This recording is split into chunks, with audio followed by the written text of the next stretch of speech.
स्वागत है आप सभी का एक बार फिर से हमारे YouTube चैनल ग्रामीण एजुकेशन पर। मैं ब्रह्मपाल सिंह एक बार फिर से आपका स्वागत करता हूं। आज हम पढ़ने वाले हैं अपने भारत संविधान की थर्ड क्लास। ठीक, आज हम तीसरी क्लास भारतीय संविधान की पढ़ने वाले हैं। और देखो, इससे पहले हमने प्रस्तावना के बारे में पढ़ा था। मैं आपको बता दूँ कि जो प्रस्तावना के बारे में किस तरह से क्या क्या चीज़ें लिखी गई थी, वो चीज़ें मैंने आपको पिछली क्लास में बता दी हैं। और इसी हिसाब से मैं आपसे कोई क्वेश्चन पूछना चाहता हूँ। देखो, मैं जिस दिन क्लास पढ़ा करूँगा उससे अगले दिन उससे पिछली वाली क्लास के क्वेश्चन पूछा करूँगा। ठीक, तो आपको कमेंट बॉक्स में उनको लिखकर बताना है कि आपको कितने प्रकार की स्वतंत्रता दी गई है। आपको कमेंट बॉक्स में लिख कर बताना है। और आपको कितने प्रकार का न्याय दिया गया है वो भी आपको कमेंट बॉक्स में बताना है। और आपको संपूर्ण प्रभुत्व संपन्न, समाजवादी, लोकतंत्रात्मक, गणराज्य और ये इस तरह से इनको सीरीज में रख के बताना है कि किस तरह से इनको सीरीज में रखा जाएगा। आपके ये क्वेश्चन यूपी पीसीएस एग्जाम में पूछा था, तो इस चीज़ को आपको सीरीज में लिख के ज़रूर बताना है। ठीक है आपको। आज हम चलते हैं भारतीय संविधान के 22 भाग। अब देखो, ये भारतीय संविधान को 22 भागों में बांटा गया और 395 अनुच्छेद हैं। अगर आपको किसी को स्क्रीनशॉट लेना है तो अभी ले लें, या वीडियो रोक कर आप उतार सकते हैं इस पर, क्योंकि मैं इन पर लिखूँगा तो फिर आपको दिक्कत होगी उतारने में। ठीक, वीडियो रोक कर आप स्क्रीनशॉट भी ले सकते हैं, उतार भी सकते हैं बाद में। और हाँ, ये उतारें ज़रूर। और देखो, मैं हर दिन आपसे क्वेश्चन पूछा करूँगा पिछली क्लास का, तो उससे क्या है कि आपको याद भी बहुत रहेगा। अब मैं बात करता हूँ कि भारतीय संविधान के 22 भाग। अच्छा, इसको 22 भागों में क्यों बांटा गया है भारतीय संविधान को? तो मेरी बात सुने, क्योंकि देखो, अगर हमारे मतलब केंद्र है हमारा, जो हमारे प्रधानमंत्री पूरे भारत को चला रहे हैं एक तरह से, अगर भारत के अंदर राज्य नहीं हो, अगर आप यूपी से हैं, एमपी से हैं, या फिर आप किसी भी राज्य से हैं, बिहार से हैं या कहीं अदर्स राज्य से हैं, अगर ये राज्य ना हो, इनको सभी को एक ही यहाँ पर इनके मुख्यमंत्री ना बने, सबको खाली हमारा एक ही केंद्र में जो प्रधानमंत्री जी हैं वही संभाल अभी भी रहे हैं, मगर राज्य के पास अपने भी अधिकार होते हैं, कुछ कुछ नियम होते हैं कि वो किस तरह से अपनी सरकार को चलाए, किस तरह से क्या करे, वो आपके पास नियम होते, मतलब अधिकार होता है राज्य के पास। मैंने ये कहा कि अगर केंद्र के पास ही सारा अधिकार हो जाए, वो राज्य को कुछ भी ना दे, अपनी मर्जी हर राज्य में चलाता तो अभी भी है, मगर क्यों नहीं चलाता किस तरह से? अगर वहाँ पर उसकी पूर्ण सरकार हो, या फिर वहाँ पर कुछ विशेष अगर योजना बना तो अपनी चला सकता है। ठीक, मगर आपने सुना होगा ब्रिटेन में एकात्मक शक्ति है। ठीक, वहाँ पर क्या है कि एकात्मक शक्ति का मतलब क्या है कि वहाँ पर कोई भी राज्य नहीं है। जैसे कि हमारे राज्य हैं भारत में कि यूपी हो गया, एमपी हो गया, राजस्थान हो गया, गुजरात हो गया, ये चीज़ें जितने भी हैं ये हमारे राज्यों में बटा हुआ है हमारा भारत। ठीक, मगर ब्रिटेन में एक भी राज्य नहीं है। ठीक, ठीक है, तो ये चीज़ आपको बता दी कि इस तरह से क्यों इनको एकात्मक शक्ति में रखा गया है। अगर केंद्र के पास अधिकार हो जाए तो हमारे प्रधानमंत्री जी संभाल तो लेंगे देश को, मगर इतना नहीं संभाल पाएंगे, उसमें दिक्कतें आ जाएंगी। ठीक है, ऐसे ही हमारे भारतीय संविधान को जब बांटा गया तो 22 भागों में बांटा गया, और क्या क्या चीज़ों में बांटा गया वो चीज़ सबको बताई। जैसे कि आप मान लीजिए, आप एक तरह से पढ़ाई कर रहे हैं सरकारी जॉब की, तो आप अपना एक सिलेबस अलग पढ़ते हैं, संविधान को अलग पढ़ते हैं, हिस्ट्री को अलग पढ़ते हैं, ज्योग्राफी को अलग पढ़ते हैं। तो इस तरह से ये सब पार्ट अलग अलग हैं, फिर इनको एक साथ आप पढ़ते हैं, तब जाके आप मेंस कोई भी एग्जाम में बैठते हैं। तो ऐसे ही इसको एक साथ ना रखकर अलग अलग भागों में बांटा गया है इस भारतीय संविधान को, तो उनको आज हम समझेंगे। देखो, मैं आज इतना डिटेल में नहीं बताऊँगा, फिर भी थोड़ा बहुत जितना डिटेल में बता सकता हूँ उतना बताऊँगा। अगर मैं इन्हें डिटेल में बताने लग गया तो आपका ही, तो हम समझते हो कि आपका अगर यही उठा ले तो काफ़ी टाइम ले जाएगा। यही है, बाद में जाके हम इन्हें ही एक एक करके पढ़ेंगे, एक भाग को, दूसरे भाग को, तीसरे भाग को, चौथे भाग को, तो इनमें आगे अनुच्छेदों में बहुत डिटेल से पढ़ेंगे हम। ठीक, अब हम खाली इनके बारे में समझ लेते हैं कि क्या क्या चीज़ें हैं क्या नहीं है। देखो, ये चीज़ें आपको और बता दूं कि ये मैंने जो संख्याएं लिखी हैं ये सब रोमन गिनती में लिखी हैं। इससे आपको भी फ़ायदा होगा। फ़ायदा क्या होगा कि आपको अगर रोमन गिनती नहीं आती, मेरे हिसाब से तो 100 में से 95 प्लस को ये रोमन गिनतियाँ नहीं आती होंगी। ठीक, तो मैंने इनको रोमन गिनतियों को भी लिखा है, जिससे कि आप अगर भाग पढ़ो तो हाँ, इनको ये याद रहें। कभी कभार को भी एग्जाम में बूझ लिया जाता है इनको भी। ठीक, तो आज हम इनके बारे में पढ़ेंगे, भारतीय संविधान के भागों के बारे में। तो देखो पहले भाग में क्या लिखा गया, समझे कि पहले भाग में लिखा गया है संघ और राज्य क्षेत्र। क्या लिखा गया है, संघ और राज्य क्षेत्र। मतलब पहले भाग में कहा गया कि संघ और राज्यों के क्षेत्र से, मतलब जो संघ है राज्यों को एकत्रित करके बनाया जाएगा। जैसे कि हमारे जितने भी राज्य हैं, हमारे यूपी में इस टाइम 28 हैं और केंद्र शासित प्रदेश 8 हैं, उनको सभी को एकत्रित करके हमारा एक केंद्र बना जाएगा। मतलब राज्य में अलग सरकारें होंगी, वहाँ को राज्य को कोई और संभालेगा, फिर उन सबको भी सारे राज्य को हमारे एक केंद्र में संभालेगा, संघ बनेगा और संघ को संभालने के लिए हमारे पीएम साहब प्रधानमंत्री जी होंगे।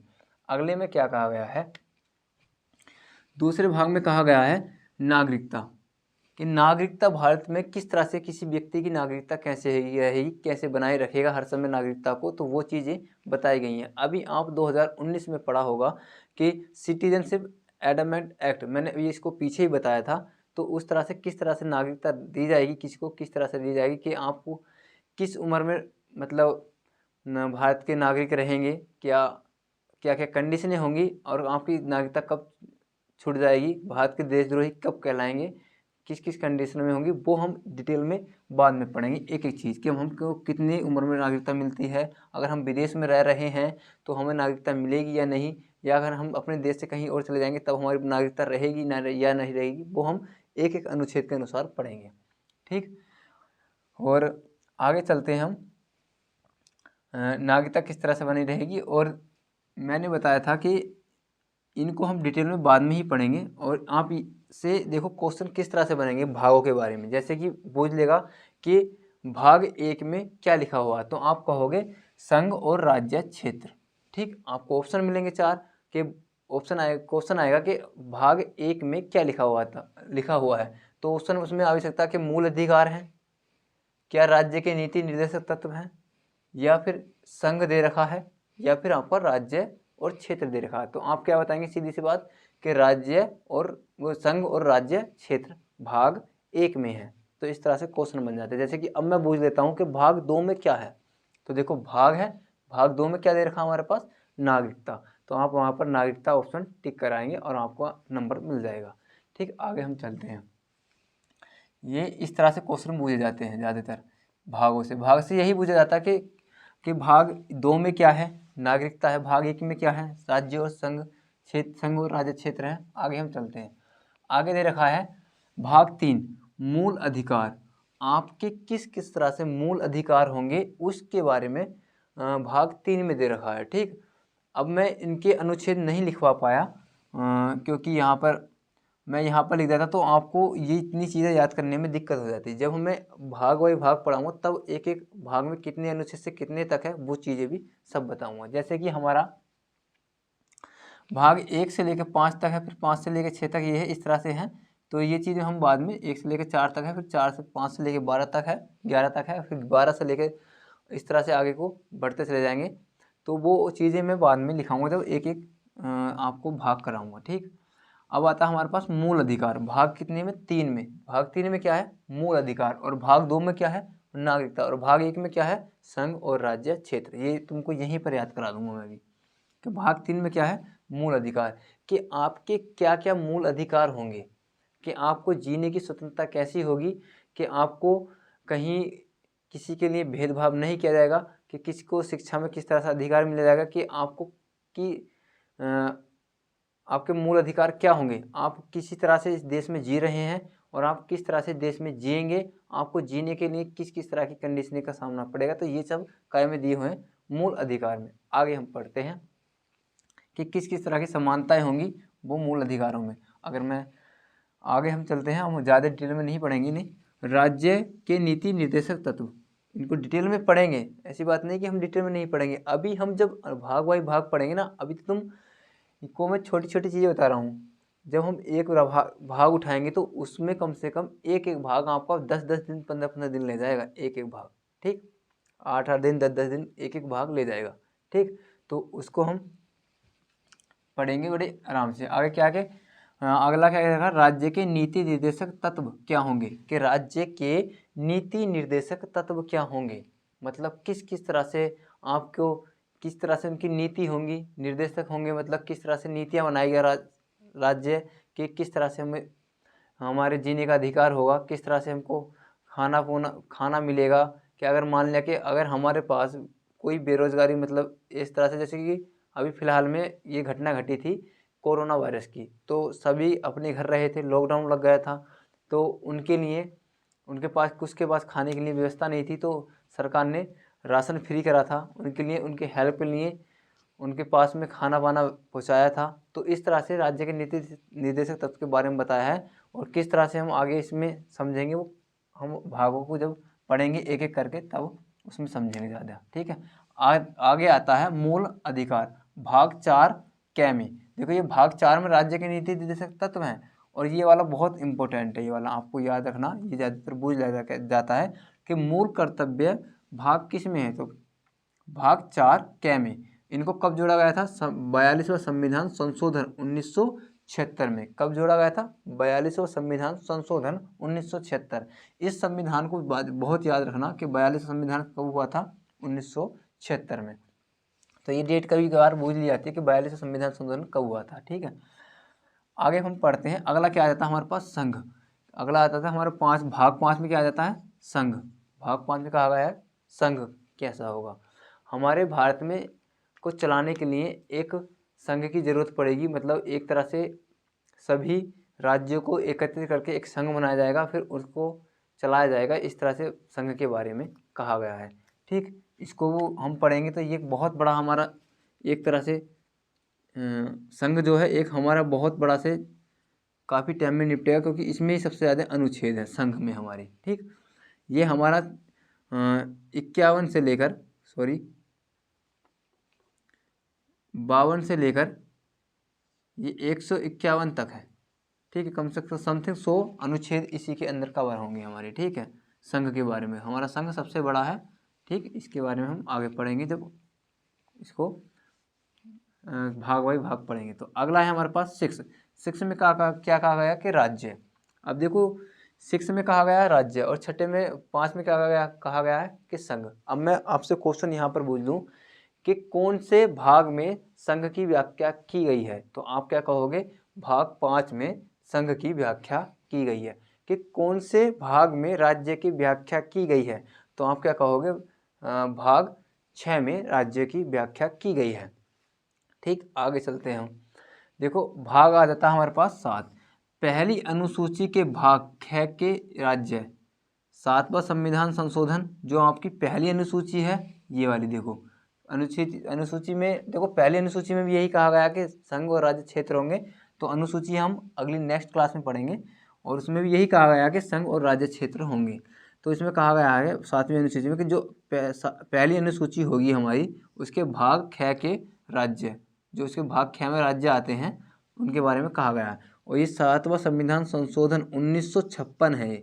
अगर आपको नहीं दिख रहा तो देख लेना कि ये 1956 द्वारा इसको निरस्त कर दिया गया था, इसको डिलीट कर दिया गया है कि भारतीय संविधान से इसको ही पूरे भाग 7 को डिलीट कर दिया गया है कि इसको अब इसमें मान्यता नहीं दी है भारतीय संविधान के भाग 7 को। अगर आपसे पूछ ले कि भारत का ऐसा कौन सा भाग होगा, ये बहुत अहम भाग है कि ऐसा कौन सा भाग है जिसको निरस्त कर दिया गया है या फिर डिलीट कर दिया है। निरस्त नहीं आएगा, वो डिलीट नहीं आएगा, तो आपको पूछेगा निरस्त कर दिया गया है तो ऐसा कौन सा भाग है, तो भाग कौन सा है? 7वां। अच्छा, ये कौन सा संविधान संशोधन द्वारा किया गया था, तो आप ध्यान में देना कि 7वां संविधान संशोधन द्वारा 1956 में इसको निरस्त कर दिया गया था। ठीक, तो अब मैं पूछ लूँगा आपसे कि ऐसा कौन सा भारतीय संविधान का भाग है जिसको निरस्त कर दिया गया है, तो आप कहेंगे 7। अच्छा, कौन सा संविधान संशोधन था, तो 7वां संविधान संशोधन 1956। देखो कितना बढ़िया, कितने इजी से याद हो जाएगा कि देखो 7वां तो भाग ही है और 7वां ही संविधान संशोधन है, और 7 अट्ठे कितने होते हैं भाई साहब? 56। तो 1956, 7 की एक आगे वाले से गुणा कर दो 56, तो 1956 से 7वां संविधान संशोधन और 7वां भाग है, और 7वां संविधान संशोधन, और 1956 में इसको डिलीट कर दिया गया है। ठीक है, इसको, और इसमें कहा क्या गया था? पहली अनुसूची के भाग के 6 के बारे के राज्य। आगे हम पढ़ते हैं। अब आ जाता है हमारा भाग 8। इसमें पूछ लेता हूँ 8 में राज्य, संघ और राज्य क्षेत्र है। इसमें संघ और राज्य क्षेत्र के बारे में कहा गया कि संघ और राज्य क्षेत्र दोनों के ही बारे में कहा गया। जैसे कि आपकी आ जाती है समवर्ती सूची, तो उसमें क्या होता है कि राज्य में क्या चीज़ें होती हैं कि राज्य को भी अधिकार है वो कर सकता है और केंद्र को भी अधिकार है वो चीज़ कर सकता है। तो इस तरह से संघ और राज्य के क्षेत्र के बारे में बताया गया है। अच्छा एक बात बताओ, इनको आपको याद कैसे करना है? ठीक, आप क्या करना कि पहले तो इतने लिखना, कितने आ गए हमारे पास यहाँ से लेकर 10, कितने आ गए 10। तो देखो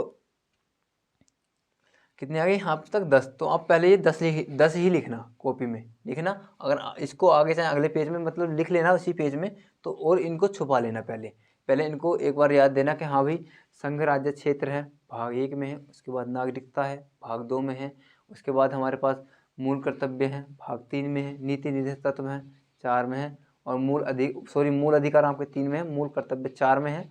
तो वो हमारे पास 4 में दे रखे हैं, 4 क्या में। उसके बाद हमारा संघ कितने में दे रखा 5 में, राज्य कितने में दे रखा 6 में, और प्रथम अनुसूची को निरस्त किया 7 में, और 8 में संघ राज्य के क्षेत्र में संबंध बताया है। ये चीज़ें आप इस तरह से याद करना, ये इजीली याद हो जाएंगे। और मैं पूछूंगा कल आपसे तो आप कमेंट बॉक्स में सीरीज वाइज सीरीज भी बताएंगे, ठीक है।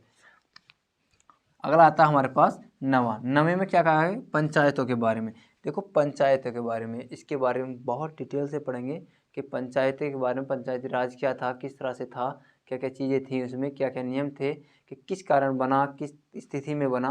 तो इन चीज़ के बारे में हम डिटेल में आगे पढ़ेंगे जब भाग हम पढ़ेंगे, ठीक। आगे बता देता हूँ कि हमारे पास एक भाग और है, भाग 9 क्या है, नगर पालिकाएँ 7वां संविधान संशोधन। जो नगर पालिकाएँ बनेंगी तो उसके अनुसार कहा गया कि 74वां संविधान संशोधन 1992 में हुआ था, तब इसको जोड़ा गया था, ठीक है। पहले 9 खाली 9 था, उसमें क्या था पंचायतें, फिर इसमें इसको जोड़ा गया, इसी के 9 क्या में नगर पालिकाएँ, और 74वां संविधान संशोधन 1992 में और सहकारी समितियाँ 57वां संविधान संशोधन 2011 में।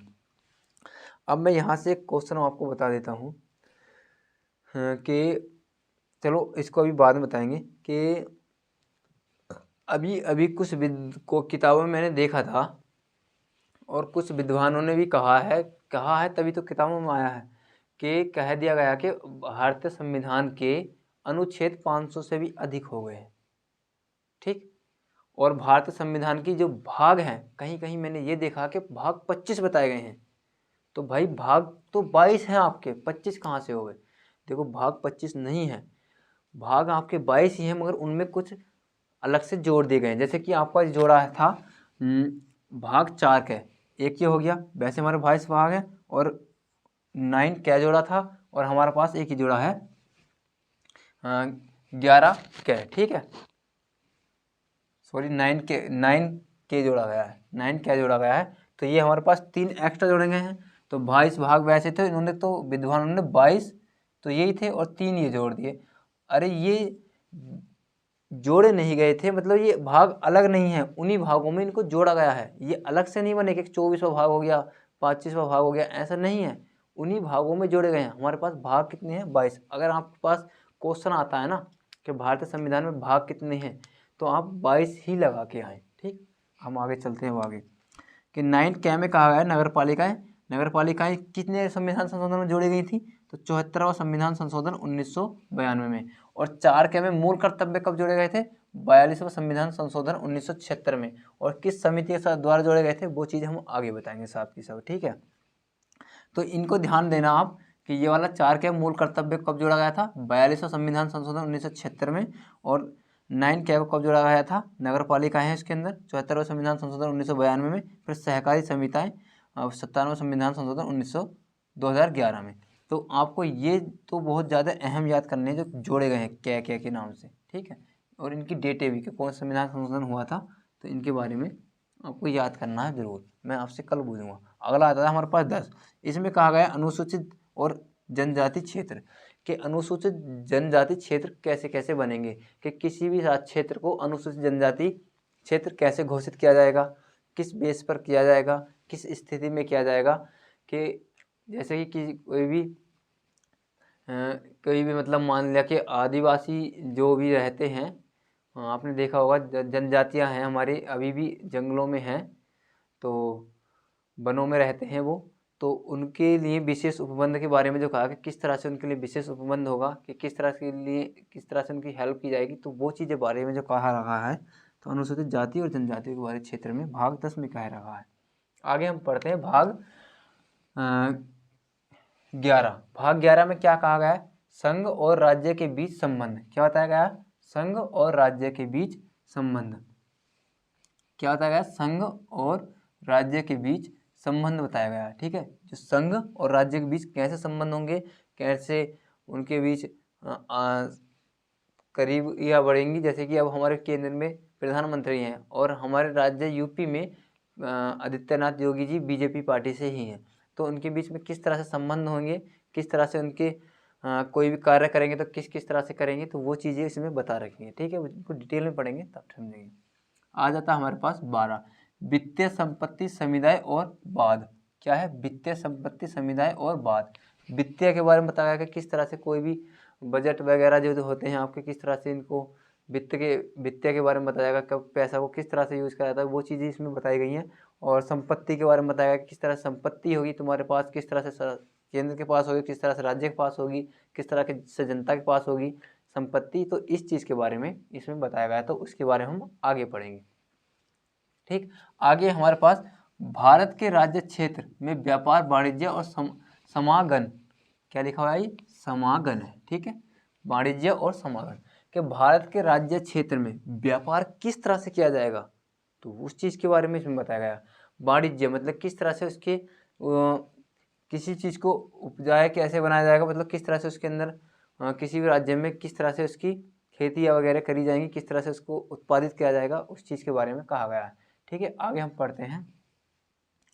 हमारे पास आ जाता है 14, संघ व राज्य के बीच अधीन सेवाएं। संघ और राज्य के बीच अधीन सेवाएं के अधीन सेवाएं का मतलब आप समझे क्या होंगे। अधीन सेवाएं क्या होती हैं हमारे पास? जैसे कि यूपीएससी, ये अधीन सेवाओं के अंतर्गत आती हैं।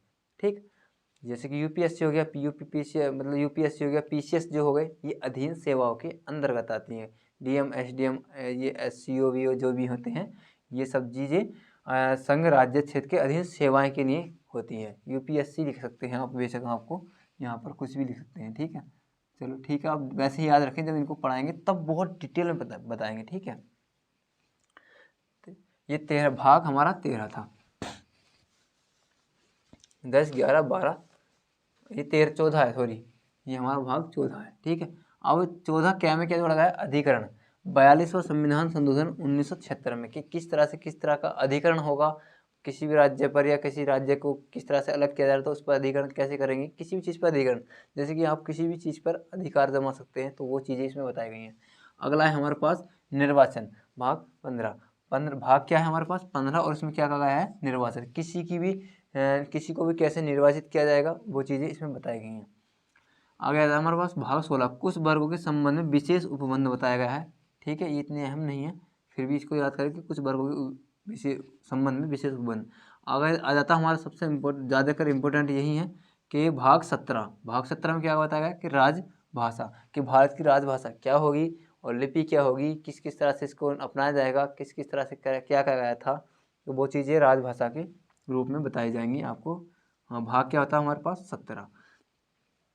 तो ये भाग आपको याद रखने हैं। अगर आपको इस तरह से याद ना हो, पहली बात तो आप इनको लिखने की कोशिश करना, इन सभी को इस तरह से रोमन गिनती में, फिर आप लिख लेना 1 2 3 4 5 6। ठीक, तो इस तरह से आपको 4, ये 5 हो गया, ये 6 हो गया, इस तरह से आपको और ज़्यादा याद हो जाएंगे। ठीक है, आ जाता हमारा भाग 18। भाग 18 में क्या? आपात उपबंध, कि भारत में जब आपात इमरजेंसी लगेगी तो किस किस दशा में कैसे कैसे उसको हैंडल करेंगे हम, किस किस तरह से उस सिचुएशन को हम संभालेंगे, तो ये आपात उपबंध में बताया गया है। एमरजेंसी जब लगती है, तो इंदिरा गांधी के शासनकाल में एमरजेंसी लगी थी, तो वहाँ पर बहुत दिक्कतें आ गई थी, आपात उपबंध हो गया था। 1968 से 69 के बीच में था, जो भी था, इंदिरा गांधी जी के शासनकाल में लगी थी इमरजेंसी। ठीक है, अब आया था हमारा प्रकीर्ण, ये हमारा भाग कितना है? 19। और हमारा भाग जो है 20 क्या है? संविधान का संशोधन। देखो ये भाग संविधान का संशोधन अनुच्छेद 338 है, 338। ठीक है, इसको बाद में बताएंगे, फिर भी अनुच्छेद 338 है कि संविधान का संशोधन। अगर भारत के संविधान में कोई भी संशोधन करेंगे तो भाग 20 की सहायता लेनी ही पड़ेगी, क्योंकि संविधान संशोधन के बारे में भाग 20 में ही बताया गया है। ठीक है, आगे हम चलते हैं। 21 में क्या कहा गया? अस्थायी संकरणकालीन और विशेष उपबंध होंगे। ठीक है, और हमारे पास 22 में बताया संक्षिप्त नाम प्रारंभ, हिंदी में प्राधिकृत पाक निर्माण। ठीक है, ये चीज़ें बताई गई हैं भाग 22 में। तो देखो, इनको तुमको याद करना है, और इन सभी को और याद करने का मैंने तरीका आपको बताया कि पहले आप इनको इतने 10 को ही उतारना। ठीक, फिर इसके बाद आप देखना कि भाई मैं जैसे कि बूझूं के संघ कितने कौन से भाग में है। आप खुद एक बार लिखने के बाद उन पर एक बार फिर से मन मन में पढ़ लेना सभी को, फिर आप अपनी आंखें बंद करना, फिर सोचना कि भाग 5 में क्या है, भाग 5 में संघ है, भाग 6 में क्या है, राज्य है, भाग 3 में क्या है, मूल कर्तव्य हैं, और मूल अधिकार, भाग 3 में मूल अधिकार हैं, और भाग 4 में मूल कर्तव्य हैं, भाग 2 में नागरिकता है, भाग 1 में संघ राज्य क्षेत्र हैं, और आपका जैसे कि भाग 9 में पंचायतें हैं, और 9 क्या में क्या है उसके बारे में बताया, सहकारिता है, नगरपालिकाएं हैं। ठीक है, इस तरह से इनको याद करना है आपको, खुद ही मन मन में जितना हो सके उतना। अभी मैं पूरे के पूरे भाग ऐसे ही बता सकता हूँ बिना देखे, क्योंकि मैंने इनको इस तरह से रट दिया ना कि पहली बात तो ये इतने उससे समझ, अभी रटने की कोई ज़रूरत नहीं है इतनी भी, रटना तो है ही नहीं कुछ भी। जब इनको हम एक एक करके पढ़ेंगे ना तो ये अपना भी खुद माइंड में याद होते चले जाएंगे। अभी इन शुरू में आपको इसको याद करने में दिक्कत आएगी, और बाद में आपको कोई दिक्कत नहीं आने वाली, क्योंकि जब एक एक भाग पढ़ेंगे आप तो ये इनकी डिटेलें पढ़ेंगे तो आपको वैसे ही याद हो जाएंगे। तो फिर भी आप इनको याद रखना, पहले आप इनको उतारना, इसके बारे में हम भाग बाई भाग पढ़ेंगे, क्योंकि देखो किसी भी चीज़ को पढ़ते हैं इसको लेवल बाई लेवल ही लेकर चलते हैं। ठीक, तो पहले हमने इनको पढ़ा है, और मिलते हैं नेक्स्ट वीडियो में। और नेक्स्ट वीडियो में हम पढ़ेंगे भारत की अनुसूचियाँ, भारतीय संविधान की अनुसूचिया के बारे में हम पढ़ेंगे। तो मिलते हैं नेक्स्ट वीडियो में। और आप सभी से मैं एक चीज़ कहना चाहता हूँ, देखो ये जो मैं अपनी क्लासेस बना रहा हूँ, अभी देखो फर्स्ट बार है, तो एक आधा आपने देखा होगा पिछली वाली वीडियो से थोड़ा अच्छा सुधार आया होगा लैंग्वेज में भी, फिर कुछ थोड़ी शुरू में कैमरे में हेजिटेशन वगैरह होती है, तो आप उसको एक दो के वीडियो में और कोऑपरेट करना, फिर आप हम में घुल जाएंगे, हम आप में घुल जाएंगे, फिर तो कोई दिक्कत नहीं होने वाली, फिर आपको मैं बहुत ही अच्छे से और समझा पाऊँगा। अभी मैं इतनी अच्छे से नहीं समझा पा रहा, क्योंकि फर्स्ट बार ऐसे खड़ा हुआ हूँ ना कैमरे के सामने। वैसे मैं आपको जो आगे नेक्स्ट क्लासेस आएंगी उसमें बहुत ही अचराम भाषा से हर चीज़ को समझाऊंगा। और मैं आपको एक चीज़ बताऊं कि हर एक बंदे को मेरे हिसाब से, अगर वो मतलब किसी ने पढ़ाई की है और पढ़ाई छोड़ भी देता, तो एक बार अपने भारतीय संविधान के बारे में वो अगर वो पढ़ लेगा ना, तो पढ़ाई जो छोड़ता ना वो भी पढ़ाई करने लग जाएगा एक बार को। क्योंकि देखो इसने हमको इतना अधिकार दिया है ना कि हम योजना भी हमें भारत इतनी देता है, इतना कुछ दिया कि आप घर बैठे भी योजना को लाभ उठा के आराम से खा सकते हो। इतनी योजनाएं है हमारे लिए, इतना कुछ क्या भारतीय संविधान ने। अभी जब आप पैदा होते हो ना, अभी जब हम पढ़ेंगे उसके बारे में तब पता लगेगा। जब आप पैदा होते हो तो सरकार आपको पालती है 10 साल तक, उसके बाद शिक्षा भी फ्री देती है आपको। तो और क्या लोगे सरकार से, और सरकार को कह देते हो कि सरकार कुछ नहीं कर रही। ठीक, तो चलो कोई बात नहीं, हमको जब इनको पढ़ेंगे ना इनके बारे में तो बहुत अच्छे से। और आपसे एक क्वेश्चन पूछना चाहता हूँ मैं कि मैंने क्वेश्चन दिया था कि भारतीय संविधान का सर्वोच्च पद जो बताया था मैंने आपको कि कौन सा सर्वोच्च शक्तिशाली पद जो होगा, भारतीय संविधान होगा या भारतीय जनता के लोग होंगे। तो अगर भारतीय जनता के लोग उसमें सर्वोच्च हैं और भारतीय संविधान उसमें सर्वोच्च नहीं है, ऑप्शन में अगर दोनों मैंने बताया था कि आपको कि भारतीय संविधान में भारत के अंदर सर्वोच्च पद, सर्वोच्च शक्तिशाली पद भारतीय संविधान का ही है, और ऑप्शन में आ जाए भारत की जनता, तो आपको भारत की जनता का ऑप्शन लगा के आना है। तो मेंस एग्जाम में ऐसे क्वेश्चन पूछ लिए जाते हैं, इंटरव्यू में ज़्यादा पूछे जाते हैं।